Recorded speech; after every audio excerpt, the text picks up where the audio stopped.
Hello, and welcome to the Back to School Power Talk presented on behalf of Unapologetically Empowered and Purposed. My name is Dr. Shawania Marshall, the founder and the host for tonight. I am super excited to have a phenomenal and an amazing educator who I am proud to call my sister, my fellow educator, just an amazing friend, Mrs. Mareka Wilcox. Welcome, Miss Wilcox. Thank you, Dr. Marshall. Thank you. I'm so pleased to be here. Awesome. I am so happy to have you as my guest. How are you doing tonight? I'm doing great. I'm doing great. I'm doing what I love, so I'm doing great. All right. All right. That's what I love to hear.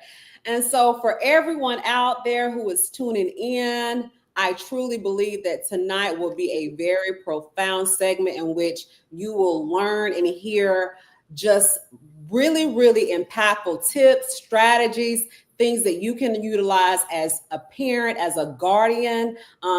Or just things that you can even pass on to other people that will help them with their children in school. And also, our fellow educators, this is part of this segment in our why. And I am truly honored to do another segment that really centers around ensuring that we continue to focus on our why, encouraging other educators, helping out our families, helping out our students so that they can be successful. So before I begin and we dive into our discourse for tonight, I want to share a little bit about Mrs. Wilcox and her journey so you can just learn about this amazing person who I have become very fond of.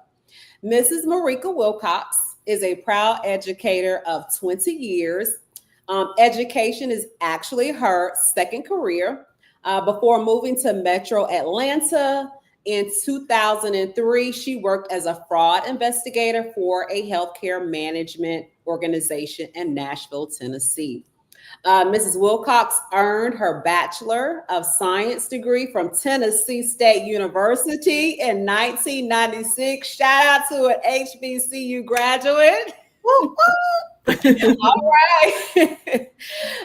Trying to weigh her commitment to law school, she decided to get her paralegal certification in 1998. Then followed with her Master's of Arts in Organizational Management and Human Relations in 2002. She later earned her Education Specialist degree in Teacher Leadership in 2013. Late in 2003, Mrs. Wilcox moved to the Metro Atlanta area with her family. She worked as a corporate paralegal for a subsidiary of U.S. Bank. Happy, but not completely. She prayed and asked God to show her if getting into education was for her.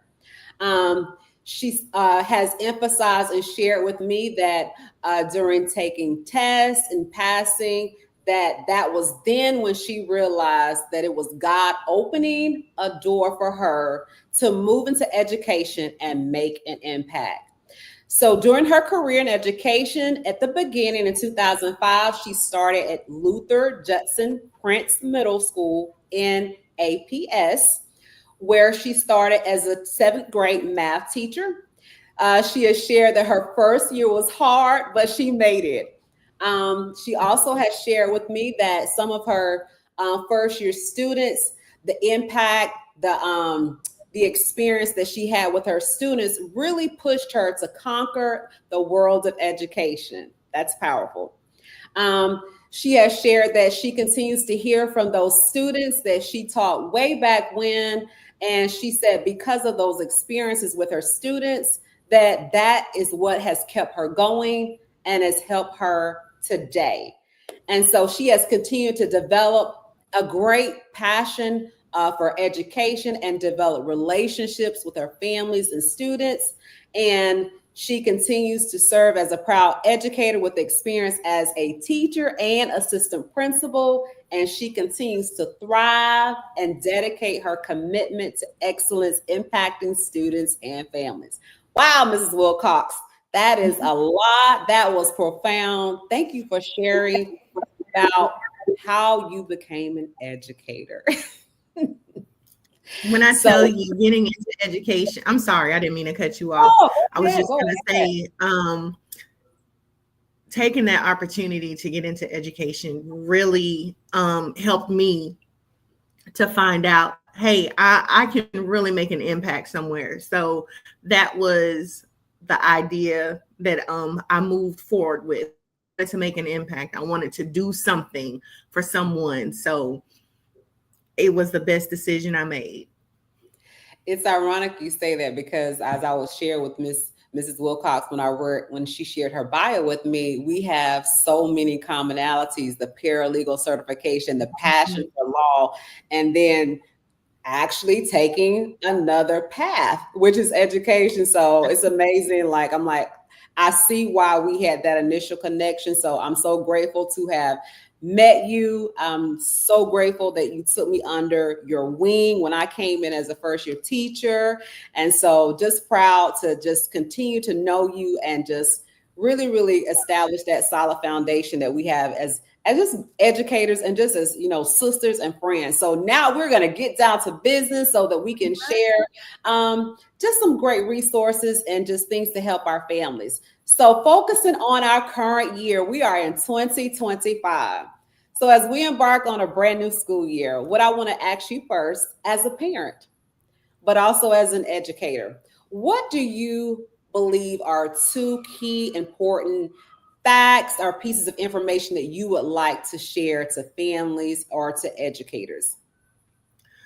Um, if I just had to pick two, I would say engagement, family engagement, and really building relationships. So you can't just be building relationships between teacher and student. You have to build those relationships between parent and teacher as well, or parent and educator as well, because that is one of the biggest partnerships that you're going to be able to, to um, procure for your kids. You've got to get somebody in the boat with you. This thing of raising kids and this thing of education, they're not easy. They're not easy. So you need someone that can get in the boat with you, join your partnership, and you guys work together for what's best for not just the student, but for the family as well.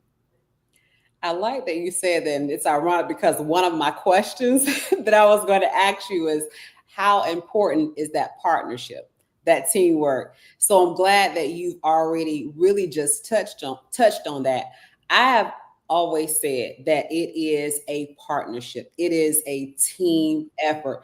You have to have that relationship between that student, that parent, that whoever is serving as the guardian, but also with the school. If you don't have that team approach, we can't reach that level of success where we want to see our students be, academically, but also behaviorally. I will always believe that. So it's, for me, I always emphasize that. And like, you and I have the same amount of years in education, and wholeheartedly, that's something that I have always preached. And I always continue to encourage, educators, but also families to understand, like, we can't do it alone. Thinking back as a former teacher, being in that classroom, you can only do what you're expected to do, what you plan to do in that classroom. But once that student leaves, you don't control that. And so as you talked about it, we need that support from home. We need that, hey, at home, whatever was talked about in school, ask your Mhm, child, like, what happened? You mhm. know, that's the only way you really can tell if your child is learning or if they're behind. And so I like that you said that because that's important for families to understand. We need your help. We need your support. So thank you for Absolutely. sharing that. Absolutely. Let me add on to that a little bit. Mhm. Um, so, as a parent, it is my job to support and work with my son's teachers to help them understand the individual that they have sitting in their classroom each day.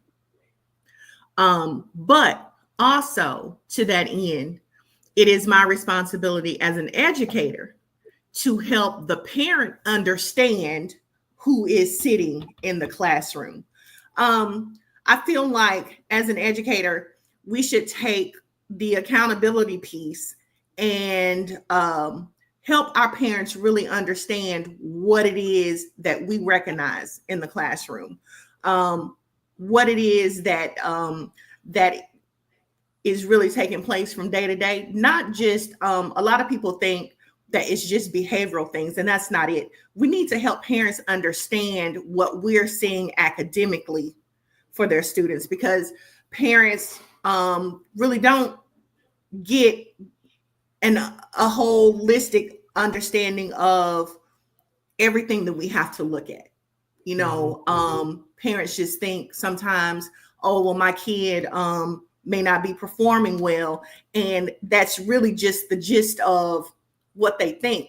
But as an educator, it is important for us to let the parents know, hey, these are things that we're recognizing. We may recognize some deficits, and it's not for us. It's not that we're saying that there is something wrong with your student.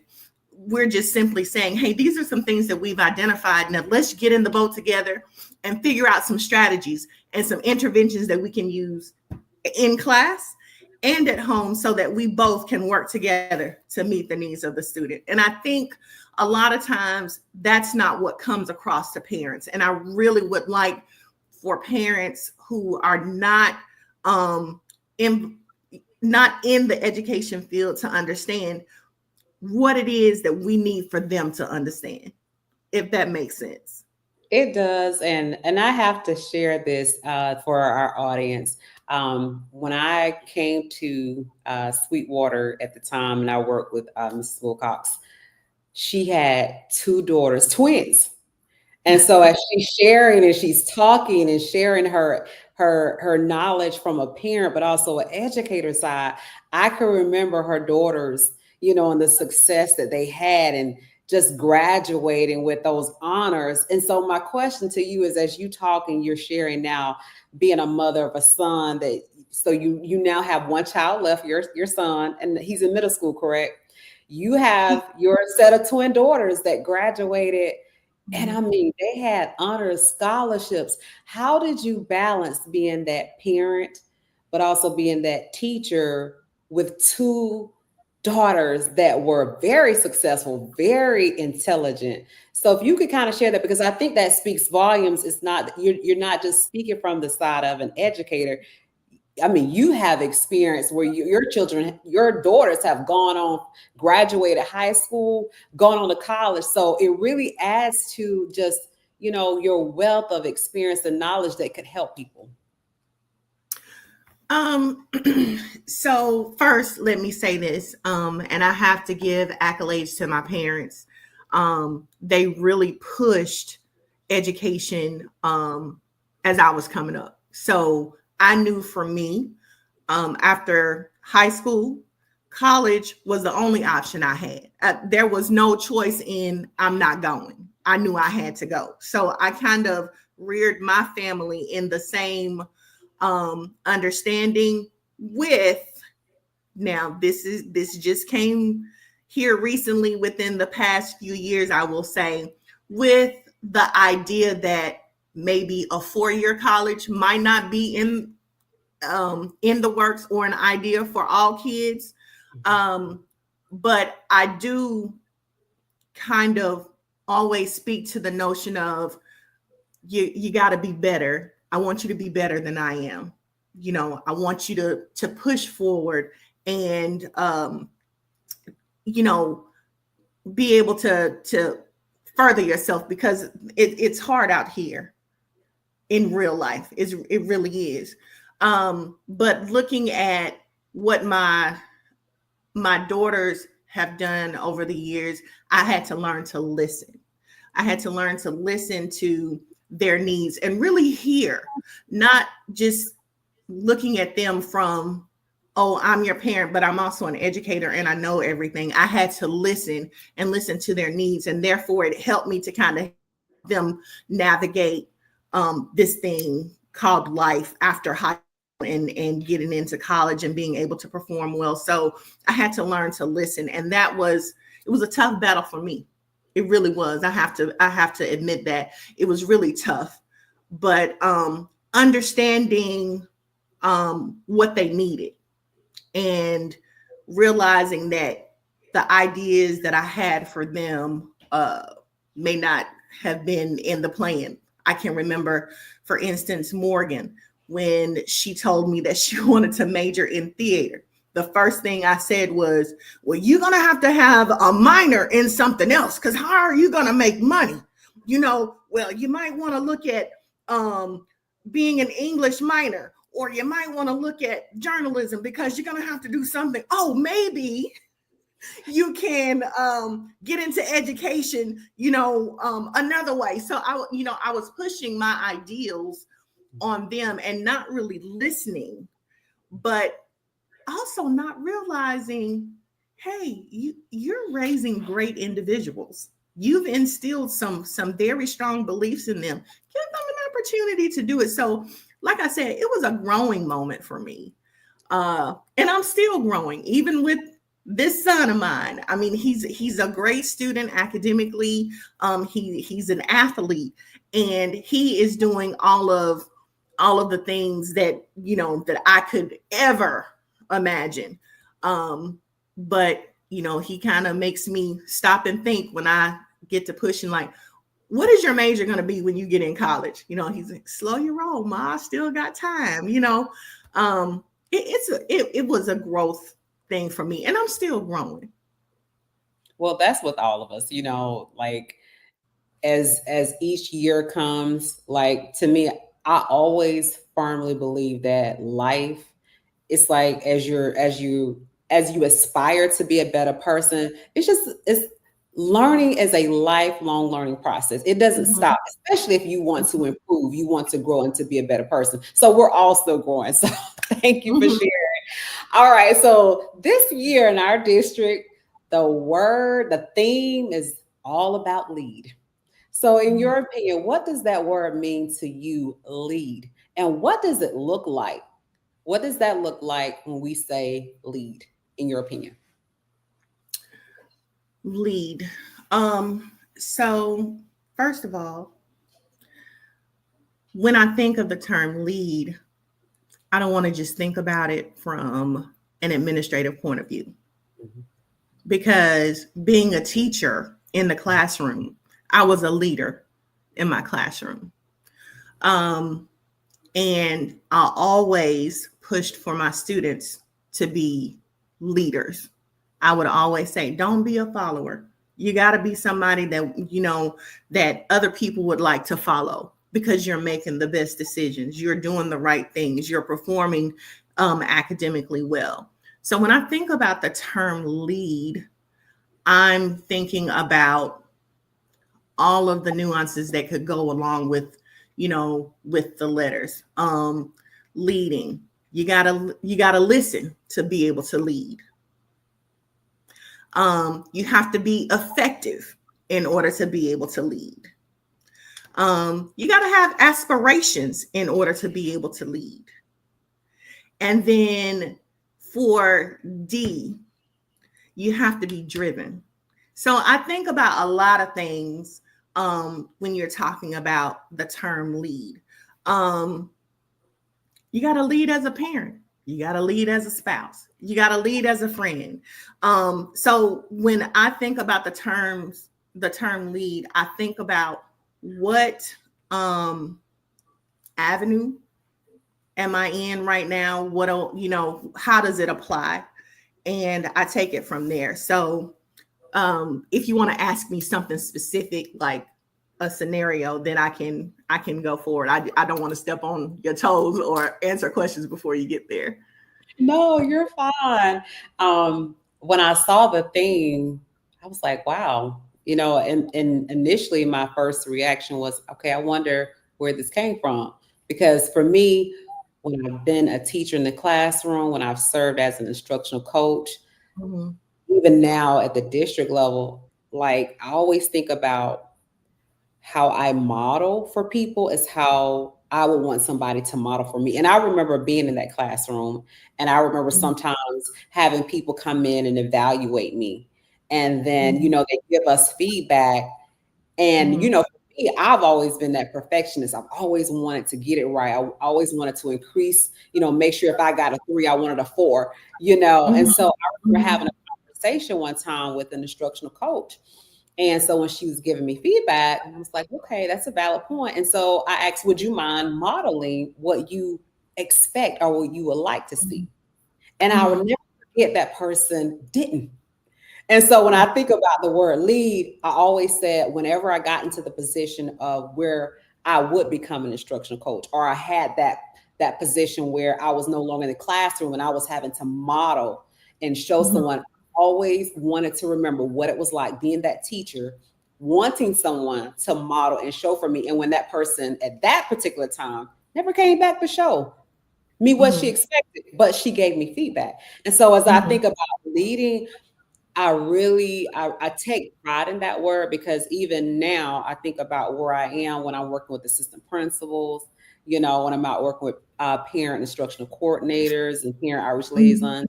Like, to me, if they ask me something, like I'm Mhm. always trying to make sure that I model what we expect in our office. Mhm. And so for me, that goes into line when we say lead. You have to be able to lead by example. But I like how you broke down the LEAD, like, oh my gosh, that was phenomenal. It was amazing. And it speaks to me, it speaks to every element of what I believe to me the characteristics and the traits that a leadership possess. So thank you for sharing that. That was truly powerful. So now I'm going to transition into like expert opinions, and you kind of already been sharing like through your experience, but I Mhm. want to talk a little bit about as we enter and embark on a new school year. When you think Mhm. about back to school initiatives, what would you say would be an essential back to school initiative that a school or schools could implement in order for a student to be successful, for families to be successful? So I touched a little bit on it earlier, but it's got to be family engagement. We've got to figure out how to get our families engaged in school. Now, we're always going to have parents that will come and see their students perform, whether it's in band, whether it's on the court, whether it's out on the football field. We know that. We know that we're going to get parent engagement that kind of way. But how do we get parent engagement within the walls of the school? Amen. And it has to be through something that is going to be beneficial for them. So, opportunities in parents being able to, one, help themselves, and ways to help the parent be more helpful to their student at home. And I know from experience that a lot of parents speak to, I'll just take math for instance. Once a student gets beyond sixth, seventh grade, math becomes a little bit more difficult. So you do have a lot of parents to say, hey, I can't help my son, I can't help my daughter because the math is just getting too difficult. But if schools take the opportunity to provide sessions for parents to learn, hey, these are just simple things, foundational things that you could do with your student that would help. Providing opportunities for parents to improve themselves. I've been in the presence of a lot of parents who wanted to go back to school to get something as small or as big as their GED. Maybe schools could do that. Help parents do that. If we start to embark on things where parents will see the benefits in being engaged, Mhm. then I think the life surrounding school would be a lot better. I think we would have a lot less apathy from students and a lot less fatigue from teachers. And those are two things that are huge now. And I will say, especially since COVID. Um, COVID gave us an opportunity to go back to the house and do whatever it was that we wanted to do. We didn't have kids participate much in Zoom sessions. We didn't have kids turning in work like they should. A lot of kids weren't able to do those things, even if they wanted to, because they had the responsibility of being responsible for a younger sibling, or being responsible for, hey, this is an opportunity for mom or dad to take me to work with them to help them. So it became the opportunity became less of an opportunity. And the next school year, uh, parents and families were given the opportunity to decide whether they wanted to be virtual or wanted to come back into the classroom. So it became an idea of convenience. And that convenience overrode anything else in the picture. Then we came back full time. And by that time, we've had kids in such a rut that it was like pulling teeth trying to get them back on track. And still now, 5 years later, there are some that are still kind of in a rut, not really performing where they should, not really participating as they should. And now it's time for all school districts, all school leaders, all teachers, all educators everywhere to start thinking about ways how to take that disengagement and turn it into engagement. So, how do we fix it?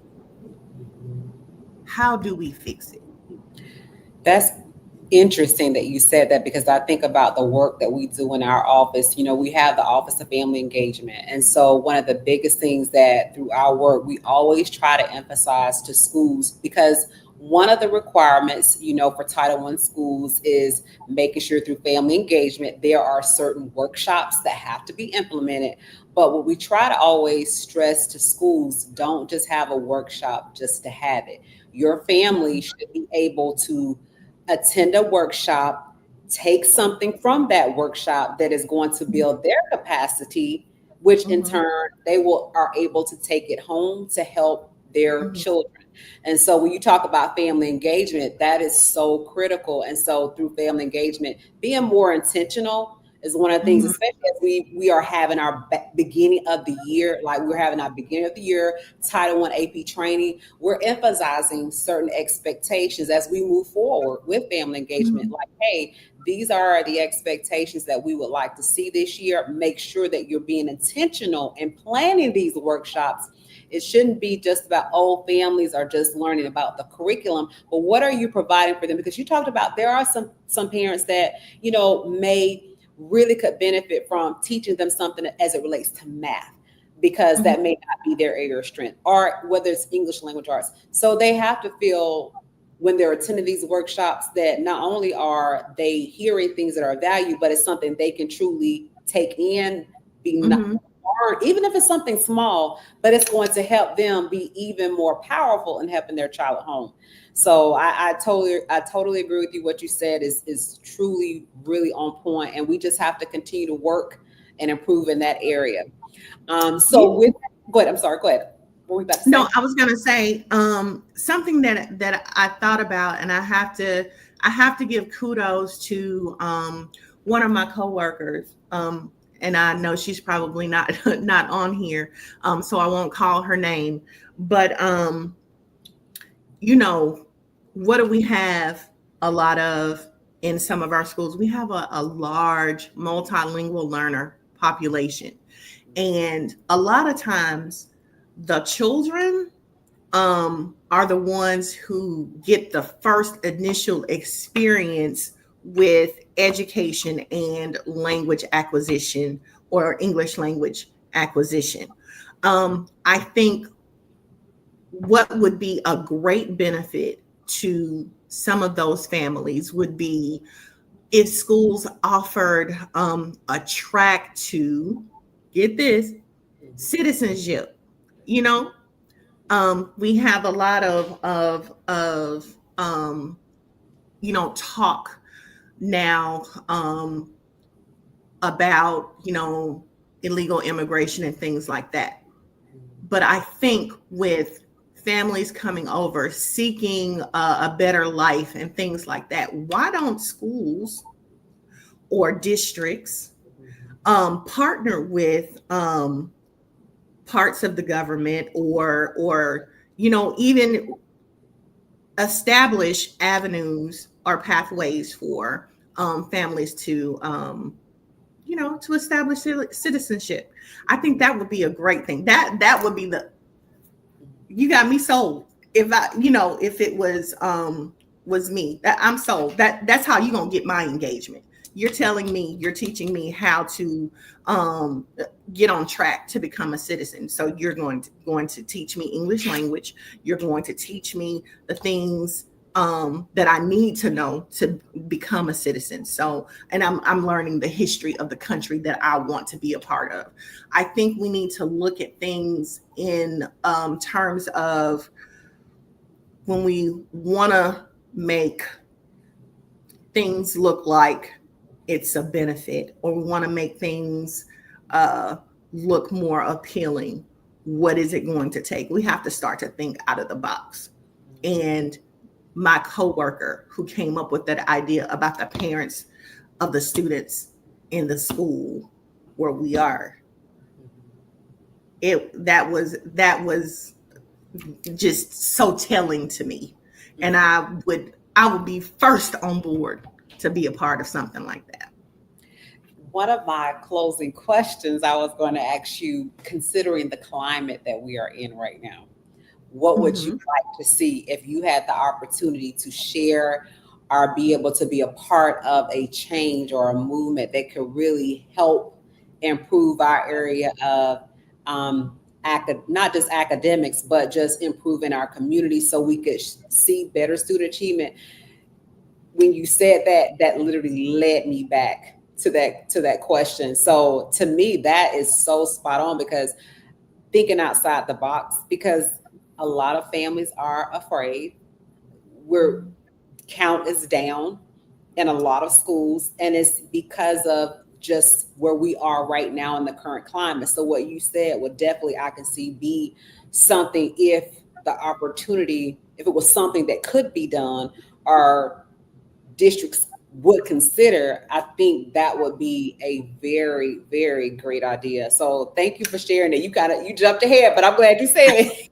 So all right. So with that being said, I wanted to talk a little bit about we talked a little bit about communication, two-way Mhm. communication. That's a big push too, even in our district, but it should be a big push for every district. There's so many ways that you can communicate with families. So my question to you is, in your experience as a teacher, as an administrator, how important is two-way communication? And when it is lacking, what impact can that have in with student achievement?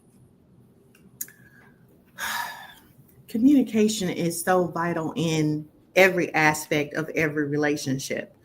And I think sometimes a little bit of the educator fatigue and um, feeling of, just kind of having feelings of a negative sort is the lack of communication.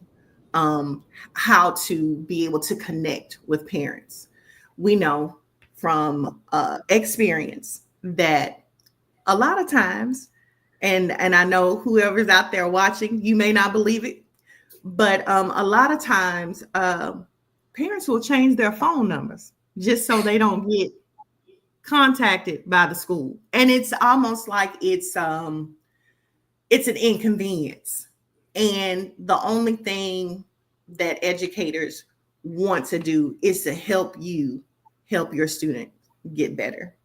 Mhm. That's first and foremost. Um, and I know sometimes it can be a little disheartening to get phone call after phone call after phone call.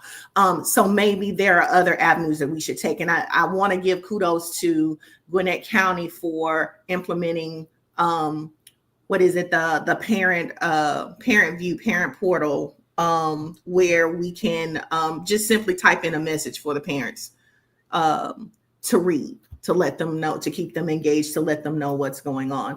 I really do appreciate that, because not a lot of times is making a phone call going to be convenient for me as a classroom teacher, or my next door neighbor as a classroom teacher, but it's easy for me to, hey, let me sit down and send out this message, and it can go to multiple parents at once. So I really like the idea of that. Establishing ways for the parents to get the parents into the school. That's a form of communication. We know a lot of times, especially at the middle school level, we get out of school so late. Parents are usually getting off from work, trying to get home, get dinner. They don't have time to come back to the school for something else. But maybe, just maybe, schools could use a little bit of funds to, let's do pizzas and get the parents in, and get some of the things out of the way that we need to. Let's talk about what's going on in the school. Well, this parent doesn't have to worry about going home and cooking dinner now, because my kids are going to be able to eat at the school while I attend this hour-long meeting. I think if we start to focus on matters like that, and start to think of ways, what would get parents here, and what could we do to make it a little more convenient, then maybe we would get a little more engagement, and have better, stronger partnerships and relationships between families and education, and educators. You said something about the fact that a lot of times, sometimes with communication, numbers change. And I remember sharing, I believe last week, talking about, just sharing just tips and just best practices and things that are so important. And one of the things was, families like, hey, from the standpoint of an educator, I was sharing, like, one thing that schools could benefit from, something that's, it may seem simple, but it's important. Like, make sure that you do update your email, your numbers, because when things happen, the worst thing in the world is that you can't reach someone. And so to me, that should be always, I I think, something that should be an initial reaction if I change my number, if my email changes, because that is essentially important, making sure that there is a way to reach, you as a parent. So definitely, families, when you do that, share with your child's school, because schools do need to know that. So two-way communication definitely is so important. Schools, they don't need to hear from you when it's something that you feel like may have gone wrong. It needs to be consistent. Like I always say, as I just think about when I was a student, like my mom, she was a single parent. So she may not have always been able to come up during the day, but she was always very actively engaged through whether it was organizations that I was a part of, activities that I may have been, whether I was in the band or was a cheerleader, whatever. So it was never a time that people could sit back and say, oh, well, man, now her parent pops up. But my mom never had to come to school. So, I say that to say it shouldn't be like you see a parent when something goes wrong, and that's the only time you see a parent. So I would just, share and reiterate what Mrs. Wilcox is saying. Two-way communication is so important. Keep that open line of communication when the school reaches out. Respond. Find out what's going on, because you matter. Your child matters, and at the end of the day, as educators, we just want the best for your children. So we're going to move on, and we're going to talk a little bit about, from your experience, because this is beneficial for novice teachers. We know we have so many new teachers in the profession.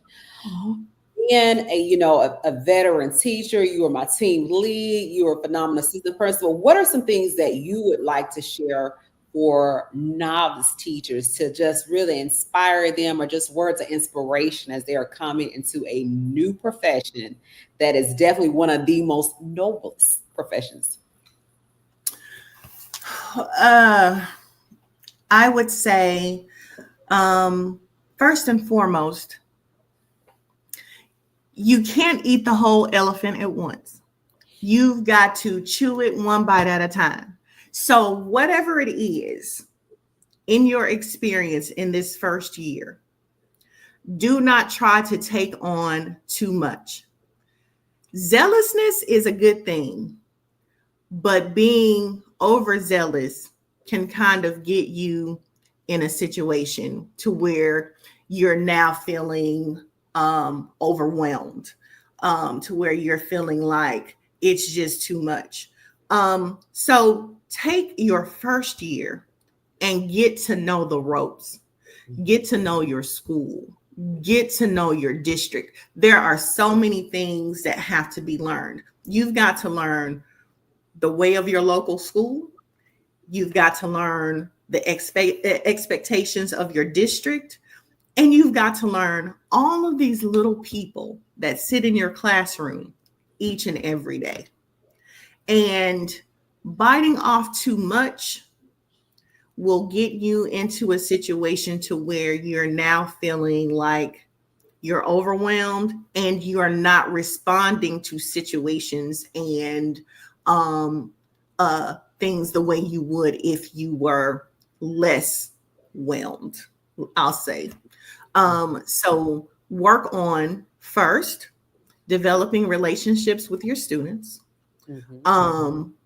and work on understanding what the expectations are at your local school. Talk to a mentor. If you haven't been assigned a mentor, you pick someone that you can fall under their wing and you can learn from. And then first and foremost, take care of self. Do not neglect yourself. So you got to make sure you're eating. You got to make sure that you're drinking your water. You got to make sure that you are taking time for yourself and getting enough sleep. I cannot emphasize that any more than for you to understand how critical it is for you to take care of self. If you're taking care of self and you are taking things at a pace that is for you, that is actually a good pace for you, then you'll be fine.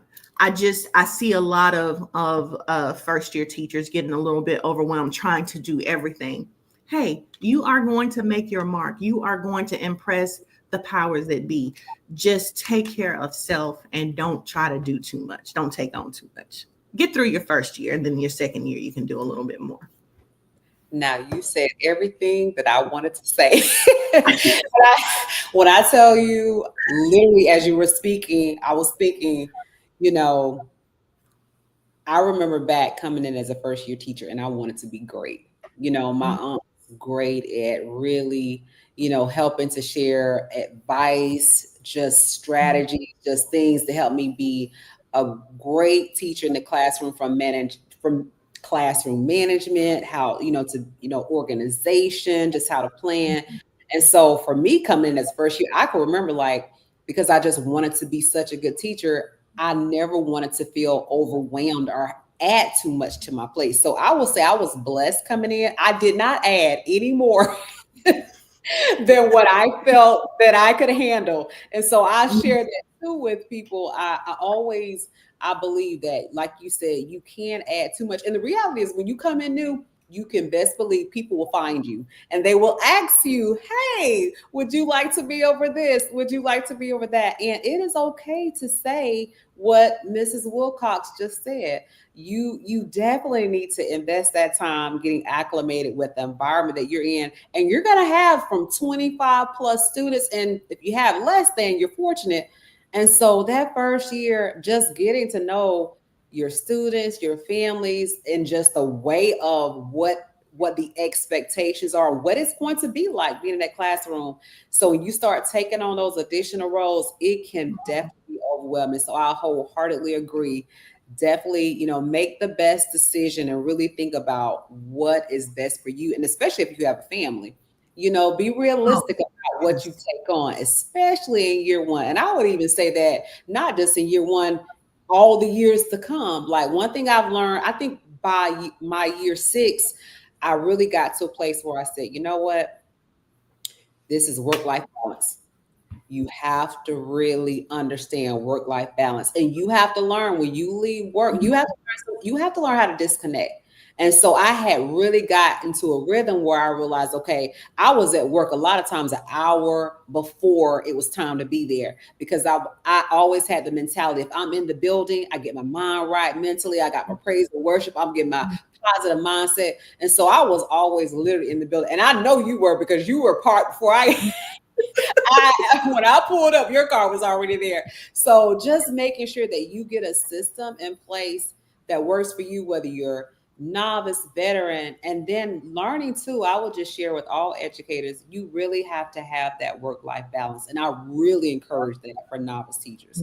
So thank you for sharing that. That was truly very, very good advice and information. All right. So as we shift into the next question, what I wanted to ask you, when you think about best practices, we know like math and language arts, reading are just two critical areas. Those are two areas where they're always like a focus in schools, LSPI. Like these are the areas that we really have to work on. Because you're the phenomenal experienced math teacher, what would you like to share with families, or something that you feel like could be beneficial for families that could help them in the area of math, or just resources that you feel like may be out there that could help them if they really need that additional support in the area of math to help their children?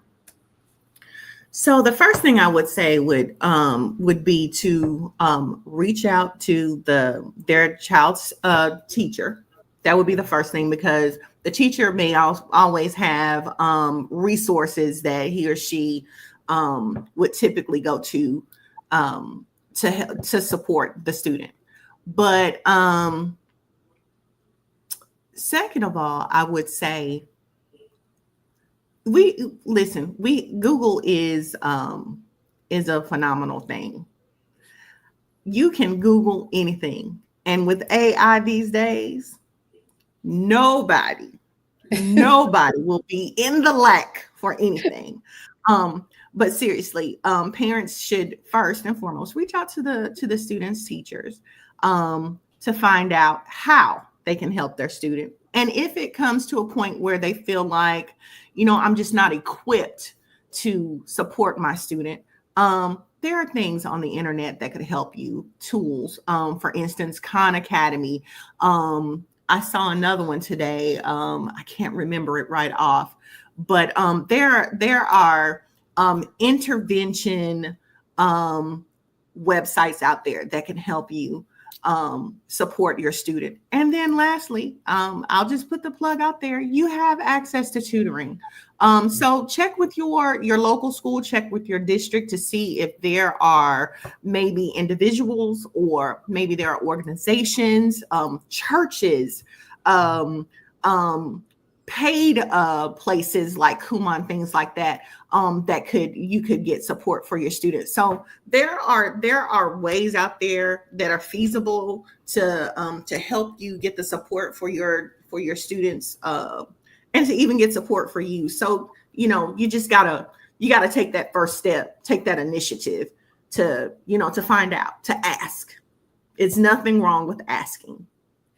I totally agree. And I would share that too, just having the language arts background, reading, as I said, is one of those critical, is definitely a critical area for students, where we tend to see a lot of times where if there is a deficit there, it's going to impact all content areas. And so just like Mrs. Wilcox was Mhm. sharing, the first point of contact is your child's teacher. Don't ever hesitate, as a parent, to reach out to the teacher, because that is going to be the individual that should be able to provide you with the support that you're going to need and help drive you in the right direction, giving you those tools and resources. And I would always encourage, families, don't feel, that you have to feel afraid or you feel like intimidated, because most teachers, the majority of the teachers, they are in it to really serve and help your child. And so when I think about me, it was never a time if a parent reached out that I was not going to respond to them or give them that assistance, because when your students do well, like that, for me, when my students did well, like that gave me that feeling of just gratification, because I'm like, okay, I know what I have not done has not been in vain. And so when you even see that little bit of growth, and when you're helping the family, and so that's why I say parents, don't hesitate to reach out, because getting that additional support, it's going to help you, but then you can help your child, and it's a win-win situation. So definitely don't hesitate there. So as we start wrapping up, I do have a question that I want to ask you. As we're in the year 2025, what do you think, just from, we have, like I said, we have about the same years of experience. What do you think would make this year better for you, a better year than it was last year? Or what could you feel like, from an educator side, we could do better, from just educational standpoint, just to make things a little bit easier for our families, or just better for our families? Let me say this. Every year I make the commitment to do better than I did the year before. So I make a commitment to professional development. For professional development, I got to figure out a way how to learn the ways of new things, keep myself up on the new things that are coming down in education. How are things being taught in the classroom now? What new initiatives, what new things is being brought about? So I make that commitment every year. It was my second year of teaching where my building principal had the mantra of being a lifelong learner, but she would say that in terms of the students. But as an educator, a teacher in the classroom, I knew I had to make myself more equipped to help my kids. So I committed to being a lifelong learner. So I'm always looking at things, learning new things, inquiring about things. I have people that I talk to often. You and I connect a lot of times, and just by asking simple questions gives me a little bit more knowledge to help me get up that ladder just a little bit more. And I want my students to know that. I want my parents to know that. I want the teachers that I serve to know that. It doesn't just because you've graduated and you become a teacher, the learning doesn't stop. You've got to make that commitment to continue going, because how are you going to meet the needs of those students that are sitting in your classroom and engage them on a daily? Technology is way beyond where I could imagine, but I've got to learn it to be able to connect with students that I encounter every day.